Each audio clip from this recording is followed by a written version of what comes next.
start the show. The Good Life with BT. It's Spicoli. Welcome to the Good Life. You are now listening to the Good Life Podcast. Good Life. Good Life.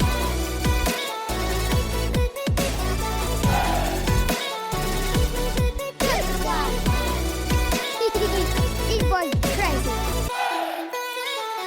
You are now listening to the Good Life Podcast. Good Life. What? A Good Life. What up, Spicoli? Yo, DT, what's poppin'? Man, it's been a weird weekend for the Omaha folks, man. It's been a bad weekend and a good weekend, I guess, technically. Yeah, it wasn't good at all. So you know what we need? We need some comedy. We need to lighten spirits, dude. I think that's what people need right now, this moment. Just an escape from reality. Yeah, Okay. I mean, the good though, man. No fatalities in Omaha.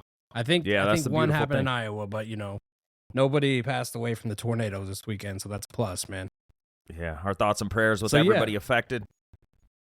Absolutely, man. But you're right, we need some comedy. And we got one of Omaha's best on, man. One of my good friends, Mr. Jay Knott. What up, Jay? What's going on, fellas? How you doing?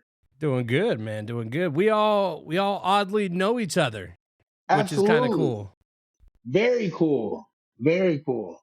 So I'll do a brief introduction of Jay, man. So I used to do stand-up comedy years ago. Yes, you did. Started it out, and then a good friend of ours, David Williams, who has passed away now, Rest in came peace. up to me and said, "Hey, man, you're kind of killing the comedy scene. I got a friend that's killing it too." And he's like, "You guys should link up." And then they introduced me and Jay to open mic at Shark Club, and we were both against open mic, so it took everything in us to go. I think, huh, Jay?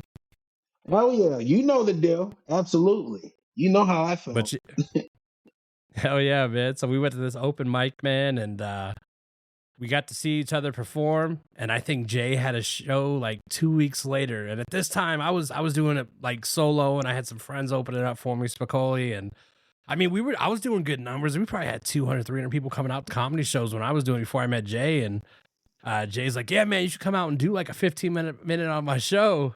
And I showed up, and I think I was the only white person in the building. It's all right. That's all right. It worked out great. It did. We switched our whole style of comedy up that night, I think, didn't we? No question about it, my man. No question at all. No doubt about it at all. We've been doing this thing. What was that? What was that, like 15 years ago? 10, 15 years ago? Long time ago. Probably around 10 years ago, for sure. Yeah, man. 10. So what's been going Easy. on since then, man? Man, I still been going at it at this comedy grind for a while now, ever since we had stopped. And now I'm to the point where I'm doing my own independent shows. I've used a lot of what I do on social media, which I think we kind of linked up and started talking that way as well too. When I started, had a couple videos that went viral, and I saw you were doing your thing, and I kind of used that as my audience now. And now I book shows in other states now, so I'm still hitting it hard. After that, I did a few open mics, not only here, but I did some of the major open mics at the Laugh Factory in Hollywood. I remember you and I talked about that because before going out, you were wishing me well. You came out and saw me at the Funny Bone competing in Clash of the Comics too. Oh, I yeah. remember you remember that? Oh, yeah. Yeah, Oh, dude. okay, yeah. Do you remember what I think we had this conversation at the ISO show, is that you're not really built for that, man, because you are a joke developer. So if somebody only gives you 5 minutes, it's really hard to understand J-Not comedy. Like, you have developing jokes. Right. I say I'm more of a storyteller. You know what I Right, mean? yeah. And a story develops over time. I ended up winning. I finally won at the Clash at the Comic because with them, and Jason, you'll understand this, they gave you 5 minutes, right? So what I did is I came up with one good story that lasted around 4 minutes. I had a punchline that I knew would take them out of there. And then so it was about 4 minutes, and then it left me enough time just to get them with that's my time, good night. So to your point, you're right. I'm definitely more of a storyteller type comedian, because I relate a lot of things to my life. And I'm a slow talker as well. That has something to do with it too. Yeah, like you're like a slow burn, let it build, and then hit. Yeah. Yeah. I enjoy it, man. That's just my style. So I just adapted it to that one time. And since then, I've just done my own thing because I know I'm funny. People enjoy my comedy, Yes. so I just ran with it that way. I just consider myself more of a storyteller. But yeah. So how do you feel it's different? So now I guess back when let's say how the three of us know each other. So the three of us Right. actually did a comedy show together.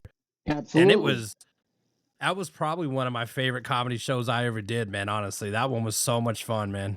It was. It took me a while to rejog it when you brought it up at the King ISO show. But once I remembered it, I was like, that was a wild time. That was a good Yeah, time. man. That was fun. That was That it, that was probably like our third show we ever did together, Jay. I bet it was Yeah. early on.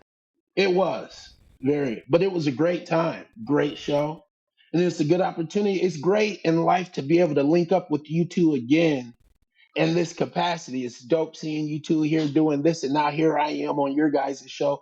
And I just want to say, I know you're talking about me, but you guys are killing the podcast Thanks, game. man. I'm impressed. I'm proud to know you guys. I'm glad. Hey, I'm glad you guys threw in there that we did comedy together because now people are going to know that I know you guys on a personal level. So, yeah. So, all you listeners out there who listen to them, this is a hell of a podcast. Just let them know I'm their guy. So, when you see me out there, just know I'm their guy. That's right. You know what? So you know what this means? Like our next like maybe events come. We're gonna have to like bring you out so you can show everybody what you're all about. Maybe we can work something up down the line. Absolutely. No question about it. I'm there. Now, Jason, Yeah, for man. those who don't really know your comedy yet and they're just learning and discovering you, Mm-hmm. what is it about you? Like we know that you're the slow burn comedy killer, you're a storyteller, but what do you base your jokes off of? What is it? Is it everyday life? Is it family stuff? What do you got cooking? Well, I keep it around the basic things that I know people can relate to, right? Relationships, uh, children, life things that we go through, health. I keep it very relatable and things that I go through that I think people can relate to as well. So I think when you keep it the things that you relate to, it makes it easier to have content. You know what I mean? And I just Yeah. bring out those funny things. One thing I could say, I have a show coming up here on the 3rd. My son, he boxes down at B&B, which is Crawford's gym. He had a fight yesterday, right? Tough fight, man. I never been so proud of a kid. My kid, he did a great job. He didn't come out with the win, but I was very impressed.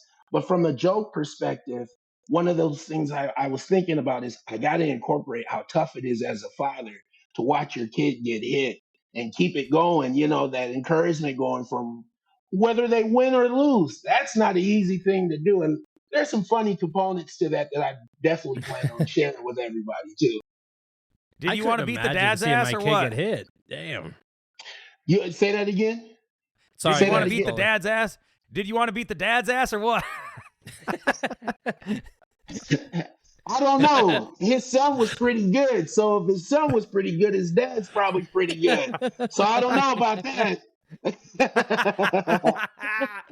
You know what I'm saying?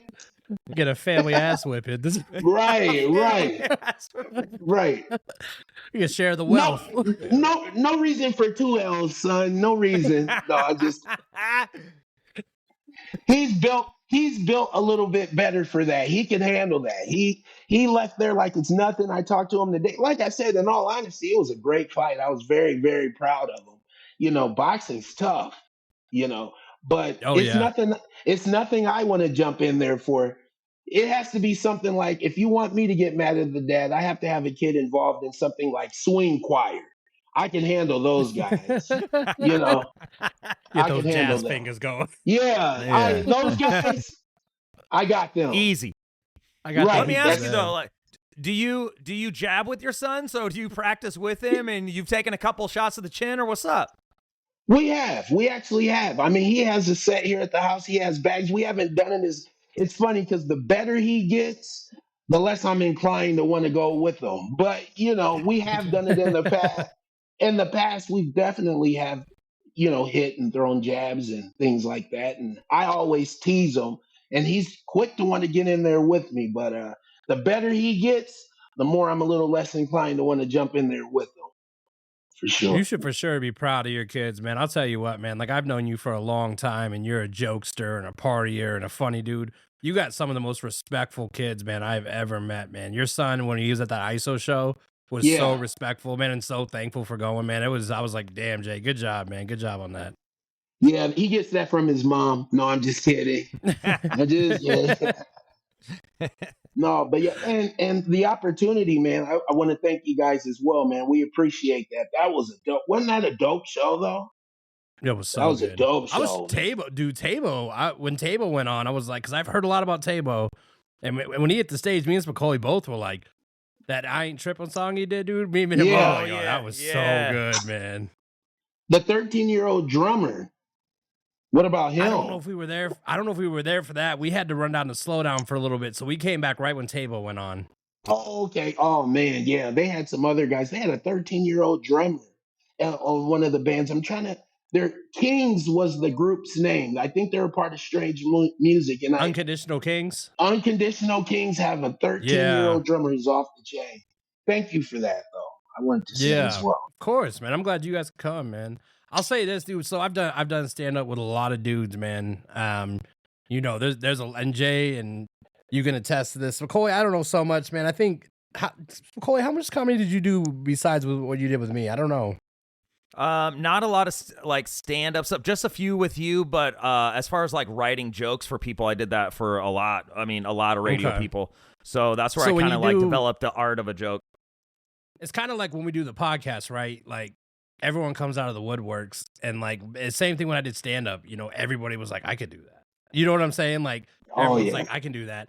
And so like I've done it with a ton of people. What's dope about you two is I can recall two specific jokes, one of yours each, that just killed, dude. Every time. Spicoli's, he did this censorship joke. Do you remember that one, Jay? Dude, that one was awesome. I remember him. I don't remember the specific joke you're referencing. You'll have to tell me about it. You seem kind of hesitant to want to. Okay, go ahead. Let's hear. No, pretty much because he can't cuss on the radio, right? Right. And so he would end with this joke, and instead of saying the cuss word, he would like censor himself during this whole comedy bit, dude, and it would just kill. Yeah. And then yours was always the baby daddy Maury one, and you'd always call out a white person in the crowd, dude. I remember my uncle was in the crowd one time, and you were just picking on him, dude, and I was dying laughing. That was the raw days when we were first getting started, when you would just say anything. I would definitely say I'm a little more censored since then, because I remember one thing about us, we were a lot more raw back then. A lot more. Yeah. Raw. You can't even do that. Me out back and giving me 4 locos that I never had. Remember that? Yeah, I remember that. And then you said, I want you to go as hard as possible. And I did. And I was doing crowd work. Do you remember your aunt being in the crowd? Tell Spicoli what your aunt does. She's a missionary at a church.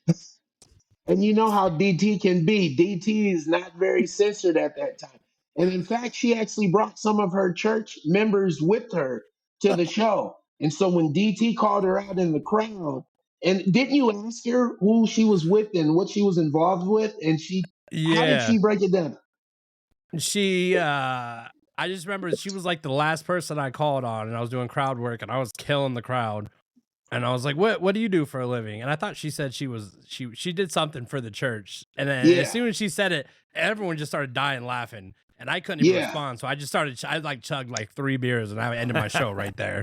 I do remember that part, you picking on her, but my aunt's very involved. She lives in Dallas now, but she's very involved in the church. So I can't remember exactly what she said, but I know she's a missionary, and she's been in the church all her life. So you were looking for just the everyday job so that you could tag, because that's you. That's you. That was your style. I always appreciated moments like that, because that's when the real comedy kicks in. When you're expecting one thing, and you're great at being able to respond to that. So I enjoyed that. Most times, that's the only time I ever failed. That was the only time I was like, I'm done. That's it, Jay. I'm out, man. And then the one other time that ended the comedy career. Right. That's an after dark show that you tell about that one. That one was real. Yeah. Good times. Do you like doing? Do you like doing crowd work, Jay, or do you like sticking to your material mainly? I can do it. A lot of people think that I'm great at it, but I like to stick to the script. You know what I mean? I like to go with what I have prepared, but I'm actually pretty good at improv. You know what I mean? Yeah. Anytime that you're with your fellas and you're joking or that we're all together and we're clowning, that's improv work pretty much right there. And I'm normally one of the better ones at it. Even with the guys that I do comedy with now, it's the off the camera stuff that really people are like, now that's what you should do. You should do that. Mm-hmm. But it's especially when people pay their money to see you, it's something about that prepared art that I take pride in. That I think when you have people coming for you to see you, I like to stick to a script. But I might have to throw in a little improv and a little more crowd work in there too. Because I am good at it, but I prefer the actual writing craft and building, as you guys said, slow and burn type style. Yeah. It's definitely How the do you difference handle? between. Go ahead. No, go, man. You're good. How are you handling hecklers? Do you kill them with kindness or you just roast them? It depends how they come with it. If it's something that I think they're just appreciating it and that they want more of it, then I'm a little more lighthearted. If you're trying to take over the show, that's when we have to let you know who's the pro in the situation. You know what I mean? You're a seasoned comedian. Yeah. So if you're going to come for me, you better let me be careful before someone thinks it's fun to try to come at my next show and be like, oh, he's that good, huh? Well, let's see what he's got and try to come with a whole book of heckling jokes for me. Maybe I'll come out on May 3rd and be your heckler. Right. Uh-oh. Oh, boy. Here we go. Uh-oh. No, I wouldn't do that to you. Yeah, you would. Don't lie just because we're on the show. Yeah, you would. People would probably be like, wait, why are you not doing the show with him? Aren't you two like a thing? Right. That's how people used to remember us, man. Right. Absolutely. Pause. You have to say pause into that when you say that. When you said we're a thing in today's terms, Yeah. you got to say stuff like pause. No, I'm just kidding. Today's days, it's more acceptable not to say a pause. Yeah. True. Facts. We're just gonna get canceled. Every week we get closer to getting canceled. I swear to God. Oh, they're not canceling you guys. You guys are too dope. You guys are way too Thanks, dope for man. that. When we all gonna do a backyard show like in DT's backyard? Like build a stage, do it. Yes, I mean, and just go no holds bars, dude. Just say the most interesting, entertaining stuff. You two are comedy brothers of mine. You guys go back with me from the beginning. DT knows this. Now you know this. Whenever you guys are ready for that, I'm with it. There's no here for me. We just I'm spoke with something it. into existence. It's coming. We're Yeah. gonna do a Good Life presents comedy show, and me and Spicoli are gonna do it. Yeah. We're gonna come back And and I'm do there. one night, Spicoli. One night, we'll do it. You know, the Sarpy County crowd would probably love that, in all honesty, with you The serious. Sarpy County crowd. Because I call it that because when I first started, that was mostly my crowd was Bellevue. You know Yeah, that, same. DT. You know, Mhm. it was Bellevue. We were killing Bellevue for a while, and then we started to expand out. But the real true DT, all three of us, that's all Sarpy County love right there. You know, for sure. It was. That's where we did all of our stuff at. That would be fun to do a Good Life comedy show, man. Ben Webb. Get Ben Webb on it. Yeah, that'd be dope.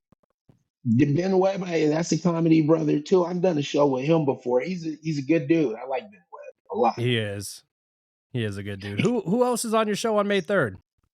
Well, my show, okay, Carmela Anderson. Now, I don't think you've ever. Nice. Oh, she's- I know she's- Carmela. She kills Yes. it, dude. She's a monster. DC Cronin, Oh yeah. funny dude. Funny dude. My new guy in the game, I call him like a little brother to me. He went with me to Oklahoma. I got some other out of state shows that he's going to be on, and his name is Cam Edwards. Funny Okay. dude, raw. He's going to shut it down on the 3rd. I'm excited to work with him. I also got on the card with me Gooch. He goes by Mr. Gooch to you. Great host. He keeps the energy really going. It's going to be a killer show. And then we threw a little bit of singing in there too, R&B. Just B. He's done a couple singing performances actually at Creighton men's basketball games. He'll do Really? the national anthem, things like that. Yeah, he's making Wow. moves. Great. I actually hired him out to sing for my mother. He was doing singograms on Mother's Day. So he went to my mom's job at he, uh, the Med Center, and he serenaded her with about 3 or 4 songs there. Made me look like Son of the Year in front of all the whole medical staff. Hell yeah, dude. That's I dope. love Man. that. I love that idea. And was she embarrassed, or did she like just soak it all in and love it? Oh, my mom's the type, she soaks it all in. She probably felt that that was something that she needed anyways. Like, she probably was wondering, where was I with this idea 10 years ago? You know? Well, then you Oh, became her man. favorite, right? Right. Absolutely. I hope That my was the sister moment. isn't listening. Right. Right. I was gonna say you Absolutely. just have the one sister, right? Yep. I got one That's sister. what I thought. Okay, so you're the favorite son. Right. That's why I own that when you said it. I was going to take that all day. Yes, I became the favorite. All day, man. Dang, bro. Yeah. So I plan on coming out on the 3rd, man. I haven't seen you do comedy like I bet since Funny Bone, man. But I mean, I remember after that you're posting videos of you doing Atlanta. Yeah. What was that place in Atlanta called, man? It was called in Atlanta. It was the Laughing Skull. It was the Yeah, number dude. one, number one comedy club down in downtown Atlanta, and that was a good time. That was a Bro, really were you you good scared? killed that. Were you scared? maybe a little nervous, not scared, but probably a little nervous. Yeah, definitely. Bro, I get scared I get scared every time. I get terrified every time before I go up. Check this out. I remember because it was actually a big open mic competition. And I remember there was a guy from Detroit. He was so nervous. And back then, this is going back probably a good 5, 6 years. And at that time, I was just going live. I wasn't recording. I would just go live with the footage. And I remember when it was about time for me to go on stage, I handed this guy my phone and I said, "Hey, I'm about to go live." And he goes, "You're really going to let them see what's going to happen right here, right now, without any rehearsal? You're just going to let them see." And so I've always been the guy. My mother raised me on the thought that, hey, if as great as Richard Pryor, as great as Mike Epps, Kevin Hart, whoever your favorite is, if they have the confidence in themselves to go up there and do it, well, then I should have the confidence to be able to go up there and do it as well. So whenever I'm put in a position where I'm doing something where nerves come up, I've kept that in my head the whole time. If you can do it, then I can do it. You know what I mean? I Yep. know he's nervous too before going up there. This is his passion. This is my passion. This is what he feels he's supposed to do. This is what I know I'm supposed to do. So it comes with the game. Even on the 3rd, I'm sure there will be nerves. But once the music hits and I'm out there, it's showtime, you know? See, I got a question I've never asked you, man, in all the years. And I'm probably going to steal this question because I bet you said something. Spicoli's like, I got a good follow-up, but I'm going to steal it right now. What stand-up was it that you watched? Like, which one did you watch and like was like, I can do that? Which one inspired you to do it? I can specifically remember, and I'll follow up after you say yours, but I know what mine was. I was inspired by Cat Williams' first one. I can't remember the name of it, the one with the green suit. Yeah, and the with the big Michael cup. Jackson jokes. Yes. Yeah. Yes. The way he was killing, and he killed the whole show. Like, I can't remember a bad joke. Or as comedians, all of your jokes. Some of them are transitional jokes. You know what I mean? Mhm. You don't expect that roar every single one. Some of them are to get you to the next one. Every single one he did knocked out of the park. And I was sold. I agree. But you know what's to cool me- about that though, man, is like that's how you expect to write your jokes though. When something like that inspires you, that's how you write. Like you're like everyone Right. has to hit like this. So if one doesn't land right, you feel like you failed the whole show. That's how I used to feel, man. Yeah. I see. I respect comedians who can sit there and when they can feel the energy in the room that it's not going away, and they can actually rethink and try to gain control again and keep going. Me, I'm kind of like a train. I'm like, hey, we're going with this thing, what I got all the way through, regardless. And this is the script. But guys who can, and fortunately, I haven't had too many times where I had to get away from the script. That's probably why I don't do a whole lot of crowd work, because what's been working for me are the stories. But guys who can, like you just said, who can go and feel that a joke didn't hit and try to regain the crowd and go another direction, that impresses me every time I see someone that can do that, because I'm like, man, I can't do that. I Agreed, can't man. do that. Yeah. Did you think Cat Williams on Shannon Sharp's podcast like just exposed a whole lot of something? We'll be back after a quick break. The Good Life Podcast with DT and Spicoli, proud to be partnered up with Sharp Painting. Over 16 years experience and family owned for 3. Put trusted hands on your interior and exterior painting needs. With summertime around the corner, have Sharp power wash your deck, stain your fence, and get 10% off. Now's the time to get outdoor ready. Sharp Painting. Reach out to them on Facebook for a bid. Sharp Painting LLC. That's SCHARFF Painting LLC. Or Sharp Painting@gmail.com. You can also call 402-637-9342. Yes, by the way they responded, but I don't know any of those guys. So I don't know what he's telling the truth on and what he's lying about.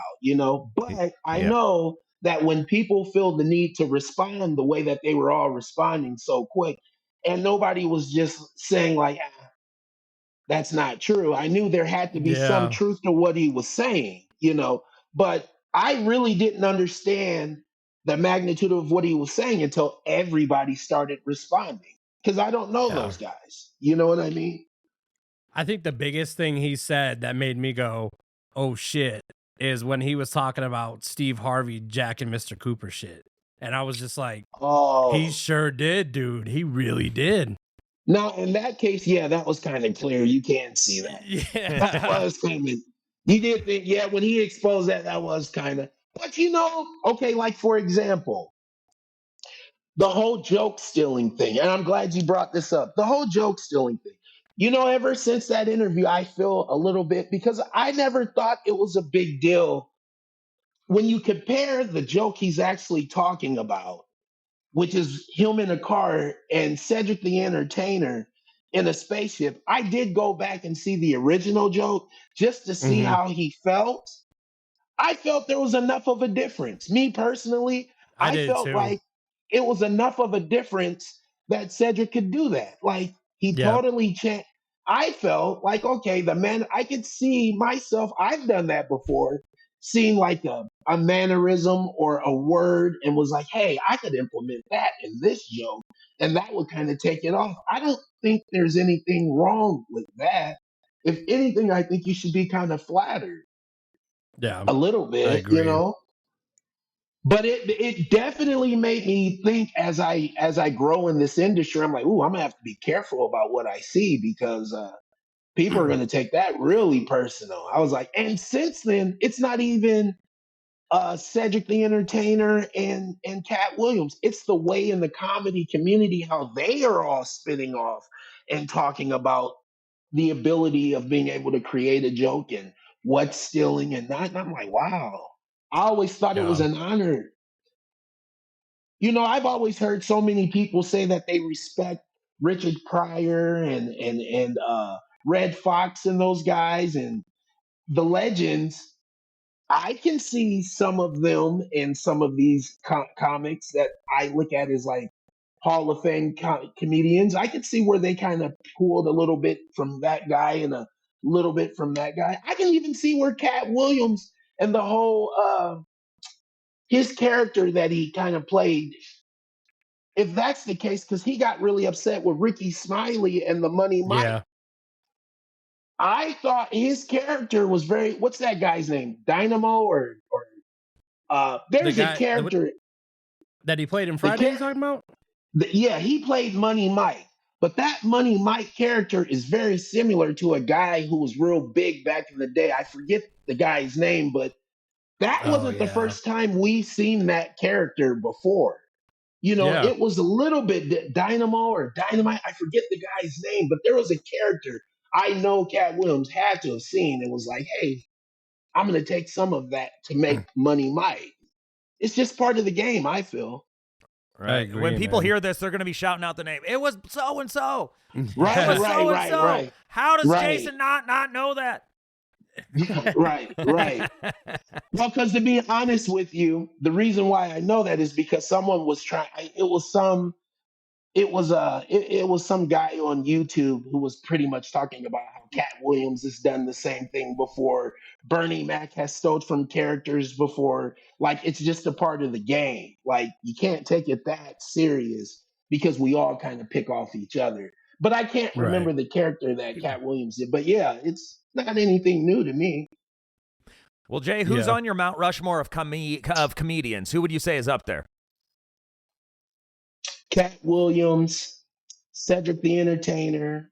I have to say Eddie Murphy, and then I would say Dave Chappelle. I So would say you Dave just Chappelle. named two people in there that made me do stand up. One, obviously Chappelle killing him softly. That Oh one. yeah, But the one that really did it, and that's crazy about that, it was Cedric the Entertainer did this Oh, yeah. stand-up special when he brought out like 4 new guys. Do you remember this? I can't remember what the tour was called, but he brought out like newer people, and they were trying out comedy. It came out Oh. probably like 01, dude. But one of the guys was in a few of Ced's movies too. But that was the Right, first one that right. came out right around the time as Killing Him Softly. But that was the one when I was like, yo, I could do this, man. really? That Mhm. vaguely sounds kind of familiar. I'm trying to think because Cedric's one of my icons. I That think was the he's one part great. about that Shannon Sharp thing when Kat was saying he wasn't funny. I was like, dude, you must be high right now because that dude is Right. hilarious. Right. He said none of them were funny. I The disagree. kings with of that. comedy. Yeah, Kings of I comedy. think What are you talking? right. But they're saying that they got the reason why they got the opportunity was because they were probably the most famous guys from TV. Because Steve Harvey Yeah. had the Steve Harvey show, D.L. Hughley had the Hughleys, Cedric was on the Steve Harvey. So Cat Williams' point was to say they were just the most famous guys, but they by far were not. And Bernie was the least famous of the 4 of those guys, but he was And he was the definitely by funniest. far the funniest. Yeah. Oh yeah, dude, not even close. You Not saying even Cedric, close. man, explains a lot now about you. Your style of comedy is a lot. It's not like identical as Cedric, but that same kind of the way he does his stories. That makes a lot more sense to me now. How you do your style, honestly. Oh, great. Now I'm going to be on Club Shay Shay once I make it big. And I'm You going to better be hope okay. so. You better hope so. Well, that's good that you say that because now Cedric can turn around and say someone steals from him. So he'll have me to be able to. So that's good. Well, There sorry. you go. Whoops. Sorry, man. I'm waiting for you, man, to like do like a special and then start doing movies. I have so much hope and excitement for you, dude, of like where you're gonna go because I feel like you're Thank just you. getting warmed up. You're getting so warmed up, I and am. I'm like excited to see where this unravels. Oh man, and we're putting things together all the time. I'm definitely going with the independent route. So you're going to be seeing me do a lot of productions like in other states. You're going to even hear when I come back. Hopefully I get to do something with you guys because the good life I always tell everybody it's the hottest thing popping. So, Thank you, along man. with you guys in other lanes, I plan on getting out of there for sure. Absolutely. We'll definitely put something together. We're always about doing new stuff, man. We just like having fun, so we're gonna do something. Yeah. You guys are Keep an eye always out. doing something. Definitely will do. People at my work always say that they're like, dude, do you ever have free time? I'm like, no. Like, Nope. Never, dude. Spicoli definitely doesn't have free time, man. That Nope. dude, oh man. Man, hey, you guys are doing it to the fullest. So, I mean, you guys inspire me to keep going. And we're in different lanes now, although we started together. But you guys are definitely an inspiration, and you're putting this whole podcast game on watch. It's going to be pretty soon. It's going to be Club Shay Shay. It's going to be Drink Champs, and it's going to be The Good Life. For sure. And Joe Speak it Rogan. into existence. And Joe Rogan. You four are going to dominate the world. We hope man, so. That would be that's awesome. Yeah, that's too You kind. will. I love how you're saying very nice things, man. That means the world to us, and we're rooting you on, dude. I feel like we're just in the same journey, like, because we'll forever have your back, and we always want to stay linked with you because people will, like, with your kind of energy also inspire us. Like, you always come on with that good energy, and it feels good. It feels right having you on. I appreciate it, man. It's an honor to be on, honestly. It really is. Anytime that someone takes the time to acknowledge something that I do, and especially guys that I respect on the level that I respect you, man, it's a blessing. I got to thank God for that, man. And I appreciate like what you said as far as, rooting me on. I'm rooting you guys on too, man. You guys keep doing your thing, and I'm going to keep doing mine as well, for sure. Hell yeah. We'll let everybody know where the show is on May 3rd and where they can find you online, bro. Okay, you can find me, and it's very simple. I am the Jason Knott on Instagram. I'm Jason Knott on Facebook. I am the Jason Knott on YouTube, and I am Jason Knott on TikTok. So I'm on all those platforms as well. And the show is going to be on May 3rd. May 3rd, you can get your tickets on Eventbrite. Jason Knott will pull right up for you at the Scandal Hall, 7575. 7575 Blondo Street. Hell yeah, man. Jay, man, thank you so much for coming on, bro. I've been looking forward to it. Thank you for having me. Me too. I appreciate it. You guys are dope. Thank you for having me. Same, man. Always a pleasure to catch up and talk with you, man. You always put a smile on my face, and you do that for so many people. Thank you. I appreciate you guys. You guys stay blessed. You too, bro. All right. Until the midnight hour.